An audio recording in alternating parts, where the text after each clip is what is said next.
chegamos à nossa lição de número 2. Ela tem o título Somos Cristãos. E o nosso texto áureo está lá em Atos, capítulo 15, verso 19. Pelo que julgo que não se deve perturbar aqueles dentre os gentios que se converteram a Deus. Esse termo cristão, essa palavra cristão, ela foi usada pelos judeus para identificar as pessoas que seguiam os ensinamentos de Jesus. Ela era usada de forma pejorativa, já que os judeus eles não acreditavam, em Cristo de fato, não acreditavam que Jesus era Cristo.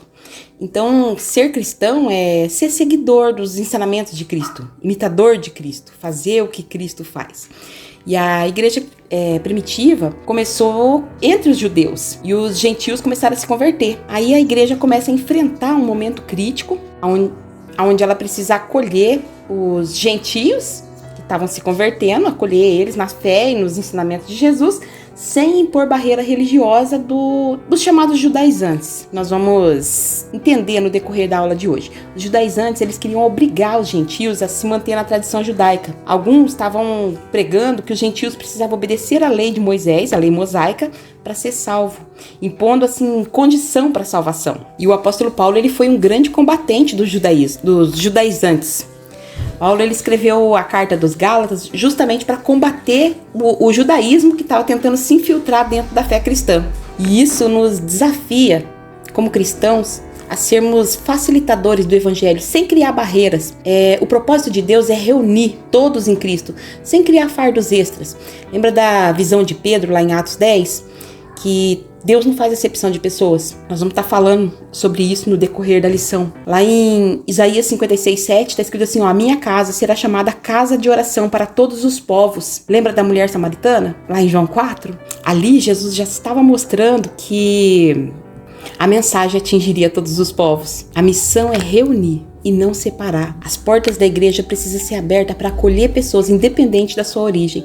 Lá em Hebreus 12:13, está escrito assim, façam caminhos retos para que os mancos não se desviam. Atos 15:20 diz para a gente evitar as práticas que escandalizam, como idolatria, imoralidade, tudo aquilo que a palavra de Deus condena, e focar na transformação, sem exigir que as pessoas elas se ajuntem ali a costumes, a cultura. A prioridade é a transformação espiritual e não padrões exteriores. Lá em Gálatas 3:28 está escrito assim, não há judeu, nem grego, nem escravo, nem livre, homem, nem mulher, pois todos são um em Cristo. Então a nossa missão é unir. E cabe a nós essa pergunta. Nós estamos ajudando ou dificultando o acesso das pessoas a Cristo? E vamos para a nossa verdade prática. O cristianismo é uma religião de relacionamento pessoal com Cristo ressuscitado e não com um conjunto de regras e ritos. Então é isso. O cristianismo muitas vezes ele é mal compreendido por conta de listas de regra, de rito, de tradição.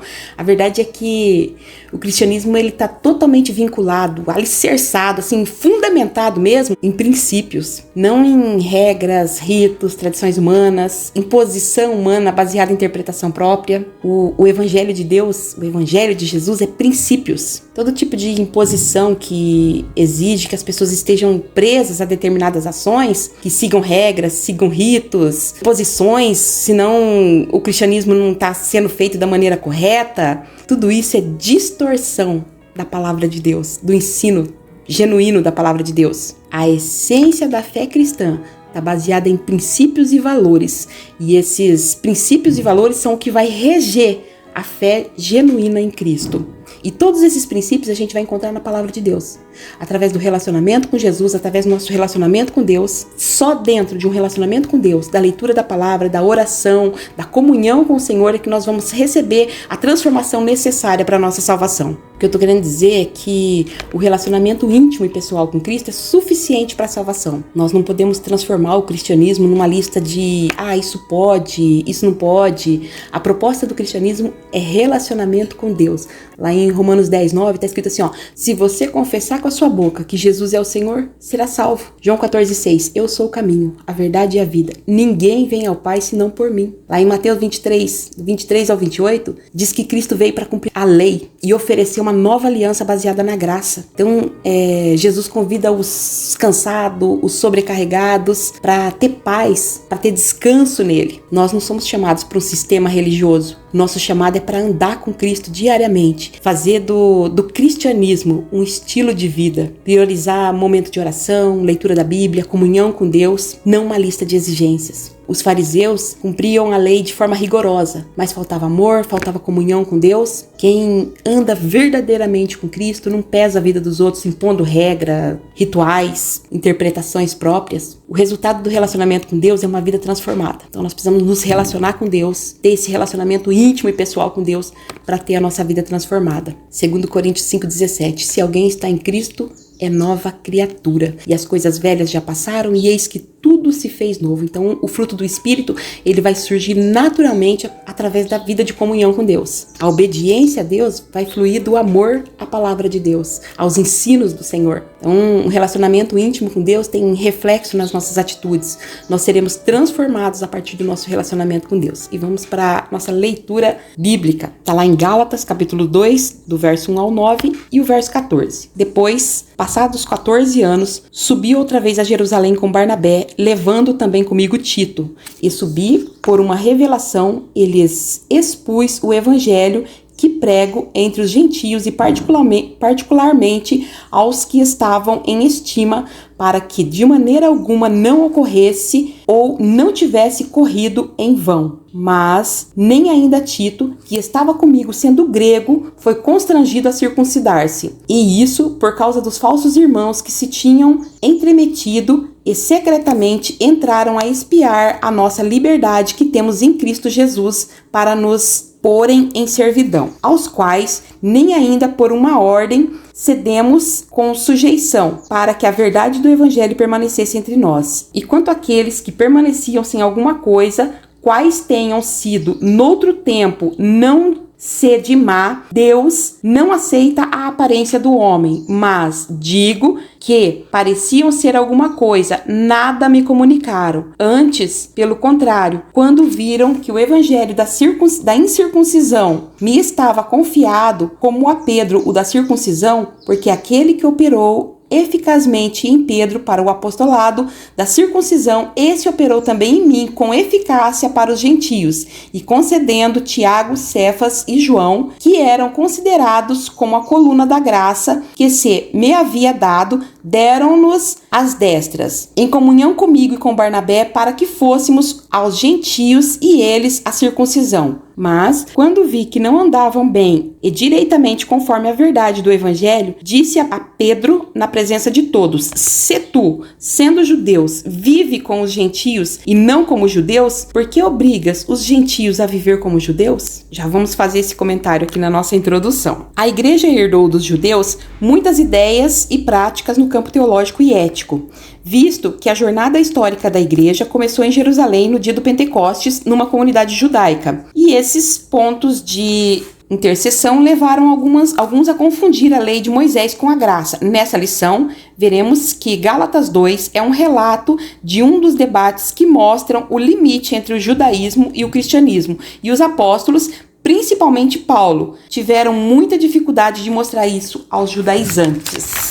Então, nesse texto de Gálatas 2, que nós acabamos de fazer a leitura aqui, aparentemente uma leitura bem complicada, né? Então, ela cita que Paulo fez uma reunião com Pedro, Tiago e João, e Paulo tinha levado Tito com ele. Tito não era judeu, Tito era grego, mas Tito não foi obrigado a circuncidar, Tito não foi constrangido a passar pela circuncisão, justamente porque ele era grego. Então, essa conversa foi um comum acordo, porque os discípulos, né, Pedro, Tiago e João, entenderam que mesmo Cristo, o mesmo Cristo que tinha chamado eles para pegar para os judeus, também chamou Paulo para pegar para os gentios. Mas no meio daquelas pessoas, ainda tinha ali algumas pessoas que estavam infiltradas e começaram a se intrometer nos assuntos. Porém, já era um assunto superado, resolvido, né? Ainda que se colocasse ainda em dúvida, né, a questão da conversão a Cristo e o judaísmo, os próprios judeus, os discípulos, né, os apóstolos ali, Pedro, Tiago e João, eles já tinham entendido que o evangelho ia abranger os gentios também. Mas aí Paulo, ele chega e percebe que Pedro, quando ele estava com o judeu, ele se comportava como judeu, e quando ele estava com os gentios, ele se fazia de gentil, porém ele estava tentando induzir os gentios a práticas e rituais judeus. Aí vem Paulo e repreende, né, a Pedro duramente ali na presença de todos, porque ele estava tentando fazer um ajuste na igreja. Era um momento de ajustar mesmo. Todos estavam de comum acordo que quem ia pregar para quem e qual o evangelho, mas o evangelho que ia ser pregado era um evangelho único. Então não cabia ali as práticas judaizantes. Não cabia ali que os gentios fossem inseridos nos rituais dos judeus. Pedro, ele tinha consciência do chamado de Paulo e principalmente da inclusão dos judeus no plano de salvação. Agora há pouco eu ainda citei, né, a visão de Pedro. Lembra da visão, né, com os animais que Pedro julgava impuro, diz que jamais poderia tocar em algo impuro e Jesus vem e diz não julgue como impuro aquilo que eu já purifiquei. Então aí Pedro vai, prega para Cornélio, que era gentil, e ali eles se convertem, recebem o batismo no Espírito Santo. Então Pedro tem essa consciência de que os gentios não são rejeitados pelo Senhor. Mas depois disso, eles ainda ficaram sabendo que os gentios estavam se convertendo lá na Antioquia. Então Barnabé e Saulo, no caso Saulo é o mesmo Paulo, né? Eles foram enviados para fazer a primeira viagem missionária. E eles percebem ali que tinha uma grande obra do Espírito Santo sendo realizada naquele lugar. Só que os judeus, eles começaram a querer obrigar os gentios a cumprir as práticas judaizantes. Aí Paulo volta pela segunda vez para conversar com os apóstolos e deixar esclarecido, né, deixar claro aquilo que já tinha sido definido anteriormente. E é disso que trata esse texto de Gálatas 2. Mas nós ainda vamos falar mais a respeito disso durante o decorrer da lição. E o ponto 1 da lição aqui, ó, prevenindo-se contra as tendências judaizantes. Temos 3 subtópicos, o primeiro deles, subindo outra vez a Jerusalém. Gálatas 2, 1 e 2. 14 anos depois de sua conversão a Cristo, Paulo sobe pela segunda vez a Jerusalém. Essa segunda visita foi por revelação, não sendo uma convocação dos apóstolos para a prestação de contas. Não podemos confundir essa visita de Paulo com a sua ida ao Concílio de Jerusalém, registrado em Atos 15. Infere-se que a epístola aos Gálatas foi escrita antes do referido concílio, pois não há menção dele na carta. Visto que o concílio tratou do mesmo assunto, somando anos mencionados em Gálatas, podemos afirmar que essa visita aconteceu antes de sua primeira viagem missionária. Então a igreja de Jerusalém, ela estava preocupada com a maneira como o evangelho estava sendo pregado entre os gentios. E o evangelho estava chegando até os confins da terra, como Jesus tinha falado para eles. Então eles estavam preocupados como que esse evangelho estava sendo chegado, qual que era a forma que ele estava sendo chegado, se estava sendo chegado de maneira íntegra. Então Paulo sobe a Jerusalém com Barnabé e Tito, guiado por revelação. Daí já não foi mais enviado, mas foi por revelação. Então, essa viagem não foi para buscar aprovação humana, mas para manter a integridade do evangelho. E a prioridade era as orientações divinas e a fidelidade da mensagem de Cristo. Era levar isso, era levar a prioridade da fidelidade da mensagem de Cristo. Então, não basta que o evangelho seja pregado. Não basta que existem muitos cristãos, não basta que existem muitas pessoas sendo salvas, estando ali dizendo que são cristãos, né?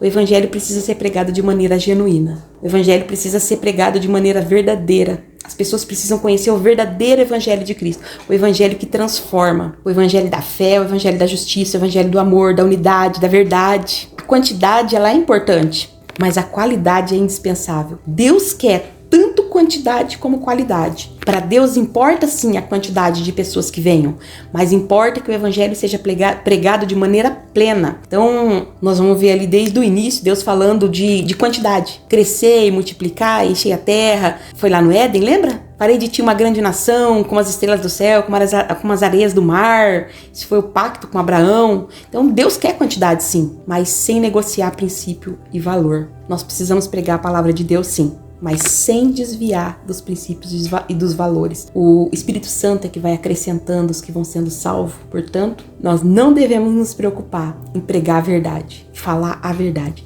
E vamos para o nosso segundo subtópico aqui, ó. Objetivo da reunião. É bom lembrar que essa reunião não foi um concílio nem um sínodo. É possível que essa segunda visita por meio de revelação tenha ligação com Ágabo, pois a missão de Paulo, pelo que parece, foi levar donativo para os irmãos pobres da Judéia. Aproveitando a ocasião, o apóstolo expôs o evangelho que vinha pregando aos gentios há 14 anos. Ele tinha convicção de que recebeu esse evangelho de Deus e estava consciente de que a sua subida a Jerusalém era em obediência à ordem divina. Então vamos lá, ó.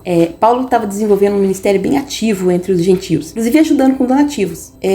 Porém, o objetivo dele de ter ido lá não era necessariamente as doações, mas era resolver um problema que estava acontecendo lá dentro, a defesa do evangelho. Paulo declara que não cedeu em nada aos falsos irmãos para que a verdade do evangelho fosse preservada entre os gentios. Então, o compromisso de Paulo não era com as exigências dos homens, mas era com a verdade do evangelho. E nós também devemos permanecer firmes na defesa do evangelho, mesmo diante de pressão cultural, religião, religiosidade. A nossa maior responsabilidade é em manter a integridade do evangelho de Deus, do evangelho de Cristo, do evangelho da salvação. Glória a Deus. Vamos para o nosso terceiro subtópico aqui, ó. Tito e a circuncisão. Barnabé era judeu e seu nome aparece 3 vezes nesse capítulo. Sua presença na reunião em Jerusalém não seria um problema. Tito, no entanto, sendo grego, foi um risco que Paulo correu. Não foi uma provocação introduzir um incircunciso no seio dos judeus. Os judaizantes queriam que Tito fosse circuncidado. Encontramos no Novo Testamento a compreensão e a tolerância de Paulo com os fracos na fé, ao ponto de circuncidar Timóteo, mas ele era judeu, pois sua mãe era judia. No entanto, nessa reunião em Jerusalém, onde expôs o evangelho que pregava aos gentios, ele não cedeu nem um pouco, nem por uma hora. Isso por 2 razões. Tito era grego e porque estava em jogo a verdade do evangelho e o futuro do próprio cristianismo. Então vamos lá, ó. A liberdade em Cristo, ela tem que ser protegida contra imposições legais. Tito, ele era um gentio, ele era grego. Então, por isso, Paulo não ficou constrangendo ele a circuncidar, a passar pela circuncisão, apesar da pressão que ele estava sofrendo ali dos judaizantes. Então, Paulo aconselhou Timóteo, eles vão, por uma questão ali de tradição, da tradição judaica, porque Timóteo era judeu, então existia uma tradição, mas Tito não era judeu. Então, se Paulo fizesse essa exigência para Tito ali, os judeus iam acreditar que essa exigência deveria ser rigorosa para todo mundo, todos os gentios deveriam ali então se circuncidar, e provavelmente essa tradição estaria até nos nossos dias. Então, Paulo ali de maneira coerente, com muita coerência ali, ele rejeita essa imposição. Então, ele reafirma que nós somos salvos exclusivamente pela fé em Cristo, independente de circuncisão ou incircuncisão, independente de ritual. E ali ele deixa claro que a diferença entre Tito e Timóteo é que Timóteo era judeu e a tradição judaica dizia que ele deveria ser circuncidado. Então, para cumprir as tradições judaicas, ele aconselhou o Timóteo a passar pela circuncisão, mas Tito não tinha nada a ver com isso. Ele nem era judeu, então ele não tinha que cumprir tradição nenhuma. A salvação dele não dependia de tradição judaica. E Paulo deixa claro ali, ó, que Cristo, ele nos chamou para liberdade, não para escravidão, para ficar escravo de tradição humana. Paulo ensina a importância da gente defender o evangelho contra a distorção, subir até Jerusalém, recusar a circuncisão de Tito e resistir a tradição daqueles que impunham valor para a liberdade em Cristo e a liberdade do evangelho, né? Isso prova para nós que Cristo nos chamou para a liberdade, para vivermos em liberdade, que nós possamos viver essa liberdade em Cristo,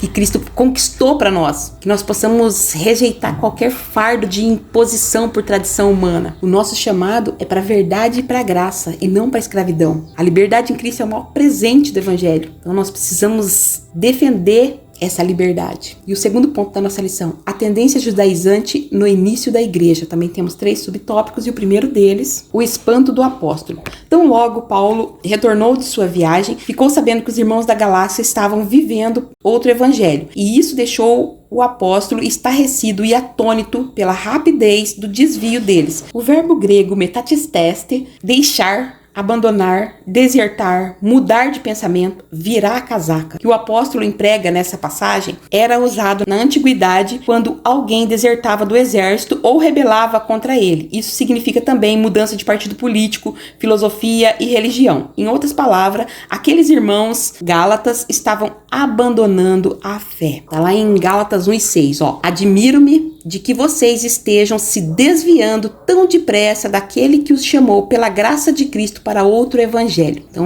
o apóstolo está falando aqui com os irmãos da galáxia num tom já mais severo, mais bravo. Então, em vez de elogio ou de uma saudação calorosa, ele mostra um espanto, uma admiração, um horror, né? Vamos dizer assim. É como se Paulo falasse assim, eu estou horrorizado com vocês.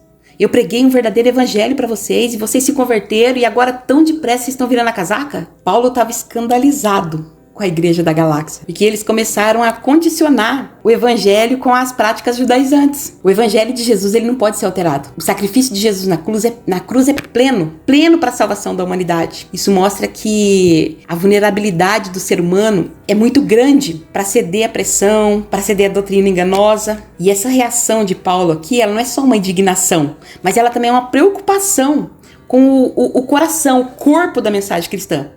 A salvação é pela graça, por meio de Jesus Cristo. Qualquer outro ensino que acrescente ou retire algo da suficiência de Cristo é um desvio. Então, qualquer tentativa de complementar a graça ou de negar a suficiência do sacrifício de Jesus não é verdadeira.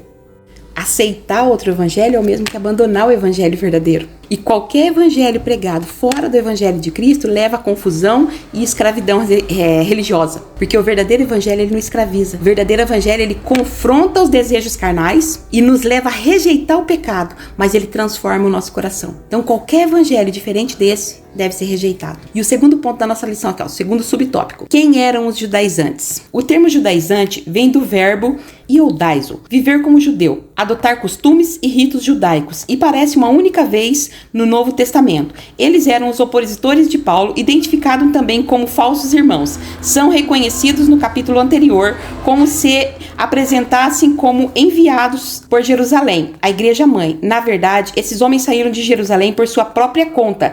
Tiago negou formalmente as declarações deles, dizendo que não havia enviado. Eram legalistas dentre os judeus e por isso chamados de judaizantes. Esses judeus, convertidos ao Senhor Jesus, ensinavam que os gentios deveriam observar a lei de Moisés como condição para a salvação. Então vamos lá, quem eram esses judaizantes? Então, eles eram pessoas que saíram para pregar o evangelho por conta própria, sem ser enviado, que Tiago diz que não enviou, ninguém enviou eles, né? Inclusive Tiago pede para que eles sejam rejeitados. O texto diz que esses judaizantes eram pessoas legalistas, pessoas que não seguem o princípio da palavra de Deus, mas segue princípios de leis criadas por interpretação humana. Então, os judaizantes, eles perturbavam a igreja primitiva quando eles tentavam impor as práticas da lei mosaica sobre os recém-convertidos, os gentios que estavam se convertendo. Eles estavam colocando ali a prática da circuncisão, os rituais judaicos, as festas judaicas, como se isso fosse condição para a salvação. Então, o confronto de Paulo com eles ali é um chamado para guardar o evangelho puro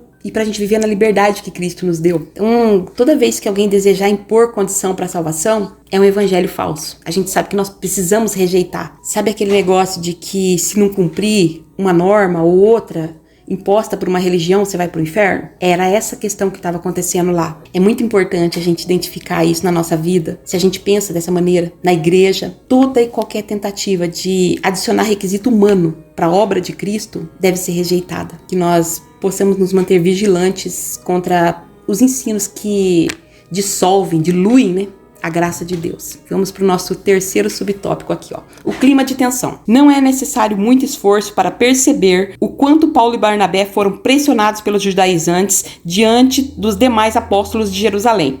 À luz do versículo 9, parece que somente João, Pedro e Tiago estavam presentes. Os outros apóstolos deveriam estar em plena atividade missionária em outras regiões. Os judaizantes, chamados de falsos irmãos, conseguiram furar o bloqueio e entrarem sem ser convidados à reunião. Eram inimigos da liberdade cristã, do evangelho, de Paulo e do próprio cristianismo. O pior de tudo é que essas pessoas estavam infiltradas na igreja, conseguiam até entrar em reuniões apostólicas. Então, por que os judaizantes forçaram a entrada na reunião dos apóstolos? Eles entraram sem ser convidados. Eram pessoas maldosas. Acreditavam que o certo era errado e o errado era certo. Eles não admitiam nada diferente das suas próprias crenças, das suas crenças pessoais. Então, foi um momento de tensão, de confronto, mas os princípios do evangelho ali que estavam em jogo. E pessoas ligadas à igreja que nem conheciam o evangelho, que nem tinham um relacionamento com Deus, nem conheciam os princípios da palavra de Deus,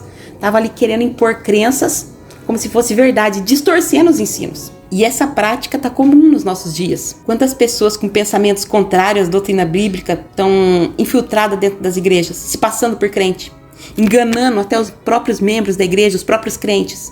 Por isso que a igreja tem que valorizar o ensino genuíno da palavra de Deus. É óbvio que é necessário a inclusão dentro da igreja de todos, Porém, nós não podemos corromper a verdade genuína do Evangelho de Cristo. E para isso é necessário ter coragem. Para preservar a integridade do Evangelho, é necessário ter coragem. Inclusive para enfrentar as consequências disso. Porque a igreja deve, de fato, valorizar a inclusão, abraçar a todos. Mas o Evangelho verdadeiro não pode ser distorcido, precisa ser pregado de forma fiel. E assim como Paulo, ele se manteve na verdade do Evangelho, acima das tensões culturais, das tensões sociais, nós também precisamos viver de maneira fiel ao chamado de Deus.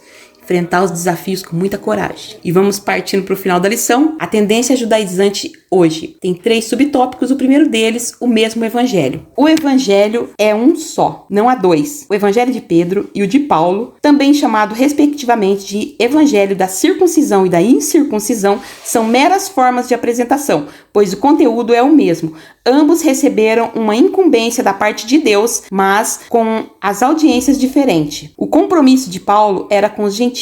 Ele foi constituído por Deus apóstolo e doutor dos gentios para pregar aos não-judeus. E Pedro era com os judeus, mas a mensagem era a mesma. Então, tanto Paulo como Pedro, Tiago e João foram chamados para pregar o mesmo evangelho.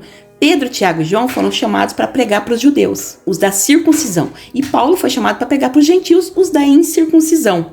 Mas a mensagem do evangelho, a mensagem de salvação é a mesma. A mensagem do evangelho é imutável. Cristo morreu pelos pecadores, ressuscitou no 3º dia, oferece vida eterna para todos que creem nele, no sacrifício dele, para todos que o aceitam, para todos que vivem em conformidade com o evangelho. No entanto, Deus chama pessoas para ministérios específicos. A gente está vendo mencionado aí que Paulo vai pregar para os gentios, enquanto Pedro está focado em pregar para os judeus. E isso é uma divisão de tarefa. É a diversidade do chamado. A diversidade do ministério, mas dentro da unidade do evangelho. Não tem problema a gente se unir com outras denominações, desde que o evangelho que seja pregado seja o mesmo. Então, Deus pode até nos chamar para funções específicas no reino. Por isso a gente precisa descobrir qual que é o nosso chamado e servir a Deus dentro do nosso chamado, mas o evangelho é imutável, é o mesmo. E o próprio Paulo fala isso lá em Efésios 4, 11 e 12, Deus nos deu dons diferentes, apóstolo, profeta, evangelista, pastor, mestre, tudo para edificação do corpo de Cristo. Então, seja qual for o campo de atuação, a gente nunca pode esquecer que a gente foi chamado para pregar a verdade do evangelho com fidelidade.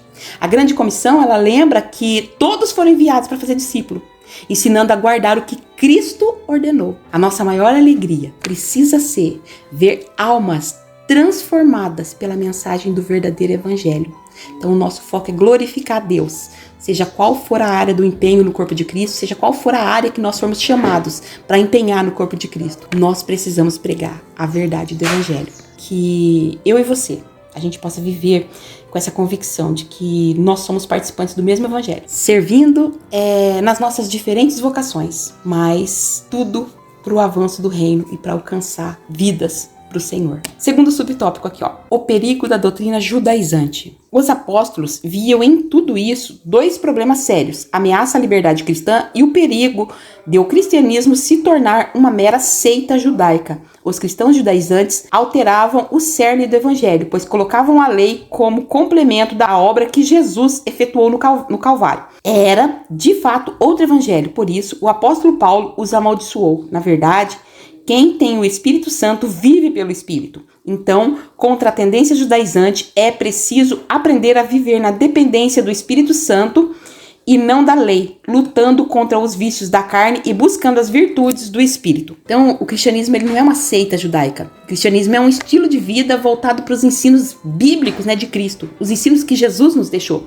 A doutrina judaizante, ela é um alerta para nós contra os perigos de distorcer o evangelho, porque isso faz retornar à escravidão da lei. Quando o evangelho sofre distorção, a essência do evangelho é colocada em risco, e a liberdade conquistada por Jesus na cruz também é colocada em risco. E é por isso que nós precisamos permanecer firme na graça de Deus. Lá em Gálatas 5:1 está escrito assim, para a liberdade foi que Cristo nos libertou. Permanecei, pois, firmes e não vos submetais de novo ao jugo da escravidão. Então, o evangelho de Cristo é suficiente para a salvação. Nós não precisamos de acréscimo humano, nem de prática externa. Nós não precisamos de nada disso para agradar a Deus. A graça de Cristo nos libertou. E é essa graça que a gente precisa preservar. O cristianismo é a concretização da promessa que Deus fez para Abraão. Não é a continuação da lei mosaica. A fé cristã tem que ser um relacionamento com Deus, baseado na graça de Cristo na cruz, do sacrifício de Cristo na cruz. A mistura do evangelho com prática legalista dilui a essência do verdadeiro evangelho e desvia as pessoas de Cristo. Por isso, nós precisamos valorizar a nossa liberdade em Cristo e rejeitar qualquer ensino que apresente peso no evangelho. Lá em Romanos 3:28, concluímos, pois, que o homem é justificado pela fé, independentemente das obras da lei. E partimos para o final da nossa lição. Terceiro subtópico, as práticas judaizantes atuais. Elas são basicamente a guarda do sábado, a observância rigorosa da kashrut, termo hebraico para as leis dietéticas do judaísmo, a liturgia da sinagoga e o uso do shofar, trompa, geralmente feito de chifre de carneiro, o uso do talit, o manto ou chale usado para oração e o kippar, o solitel, que os judeus religiosos usam sobre a cabeça. Os judeus messiânicos, principalmente em Israel, seguem a tradição judaica. Isso acontece simplesmente para preservar a identidade cultural deles e tem amparo neotestamentário. É alguém chamado estando circuncidado? Fique circuncidado. Ou seja, na conservação a Cristo do judeu. Ele não precisa mudar a sua tradição e cultura. E o não judeu, da mesma forma, é alguém chamado, estando incircuncidado, não se circuncide. Ou seja, ele não precisa se judaizar. O não judeu adotar práticas judaicas da liturgia e no dia a dia para imitar o judaísmo. Paulo conclui, cada um fique na vocação em que foi chamado. Então vamos lá. Os judeus seguem suas tradições, suas festas, e não há problema algum a gente, de repente, seguir alguma festa judaica, como a Páscoa, por exemplo, que a gente segue, desde que a gente não coloque que a Páscoa é o coelhinho da Páscoa, enfim. Mas vamos lá. Só que também não é obrigado. Não existe uma obrigatoriedade. Isso não é condição para a salvação. Nós não precisamos seguir os conceitos judaicos, né? As festas judaicas, os rituais judaicos para ser salvos. O não judeu, ele não tem necessidade nenhuma de aderir às práticas do judaísmo para servir a Deus. Não tem necessidade de tocar shofar e culto. Não tem necessidade de vestir aquelas mantas, né? O manto sacerdotal. A liturgia que a gente deve seguir, nós gentios, né, nós que não somos judeus, é a liturgia da igreja primitiva. Os ensinamentos da igreja primitiva que Paulo deixou nas cartas para as igrejas. A nossa identidade em Cristo, ela não depende de tradição externa, ela depende de uma transformação interior, uma transformação pela graça de Deus. Então, independente de ser judeu ou de ser gentil, o que importa é permanecer firme no propósito pelo qual Deus nos chamou, do propósito que Deus tem com cada pessoa. O real valor não está nos sinais externos, mas está na transformação, na regeneração, no coração transformado. Então, o nosso foco tem que ser Cristo e não as tradições ou os legalismos. Efésios 2,14, Ele é a nossa paz, que de ambos fez um e destruiu a barreira, o muro da inimizade. Então, Cristo nos uniu gentil, uniu o judeu num só corpo. Então não tem nada a ver com tradição externa, mas com uma caminhada espiritual ao lado de Cristo. A verdadeira transformação, ela vai acontecer no nosso interior, a partir do nosso relacionamento com Deus. Não a partir de rituais externos, não a partir de exigências externas. Que nós possamos viver plenamente a liberdade que Cristo conquistou na cruz para nós. Que nós possamos viver o evangelho pleno, que nós possamos nos relacionar com Deus, porque o segredo é o relacionamento com Deus. E nós chegamos ao fim dessa aula, uma aula esclarecedora, uma aula bastante edificante. Que Deus te abençoe grandemente. Foi um prazer servir.